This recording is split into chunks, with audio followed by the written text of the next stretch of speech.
ایک اور نقطہ سمجھ لیجئے کہ شریعت نے حکم دیا کہ اگر کوئی مزدور کسی کے گھر میں مزدوری کرے اور وقت ختم ہو تو اس بندے کو چاہیے کہ وہ اس کا پسینہ خشک ہونے سے پہلے اس کو مزدوری دے دے۔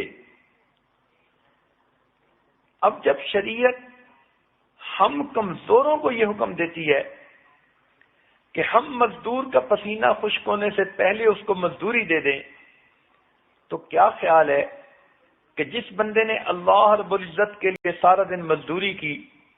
روزہ رکھا، بھوکا رہا، پیاسا رہا، تکلیف اٹھائی،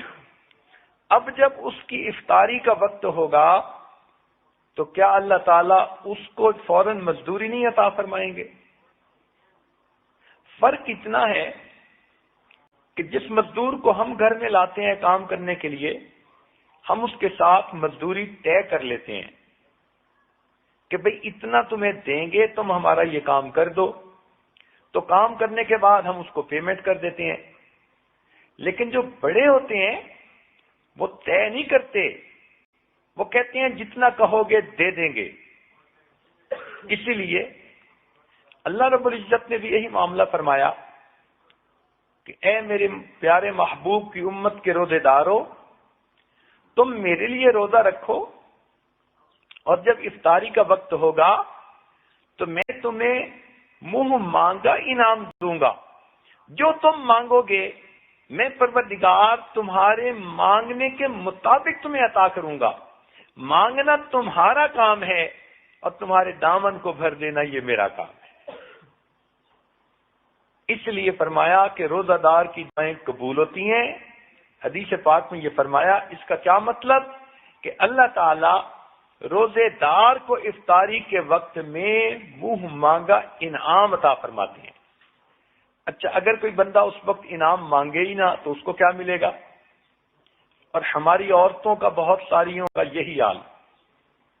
کہ افطاری کی چیزیں بنانے میں اور دسترخوان سجانے میں ایسی مشغول ہو جاتی ہیں کہ ان کو بتانا پڑتا ہے کہ جی روزے کی افطاری کا وقت ہو چکا، اب تم بھی افطار کر لو۔ اس کا مطلب ہے کہ یہ وہ مزدور ہے جس نے مزدوری تو کی، مگر جب دینے والے نے کہا کہ کتنا چاہیے تو اس کو مانگنا ہی یاد نہیں تھا۔ اس سے بڑی غفلت اور کیا ہو سکتی ہے؟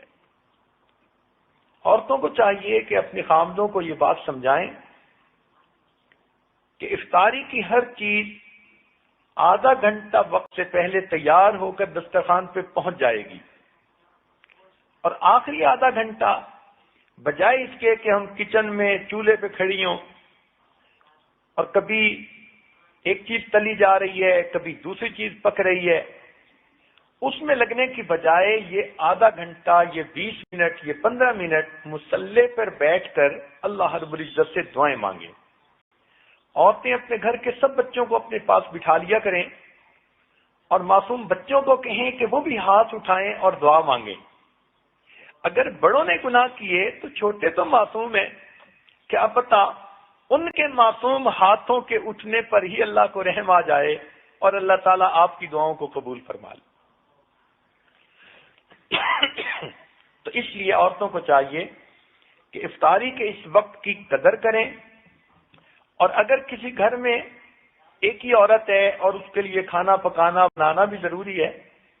تو دعا تو دل سے مانگی جاتی ہے، ہاتھ سے تو نہیں مانگی جاتی۔ ہاتھ کام کاج میں مشغول ہوں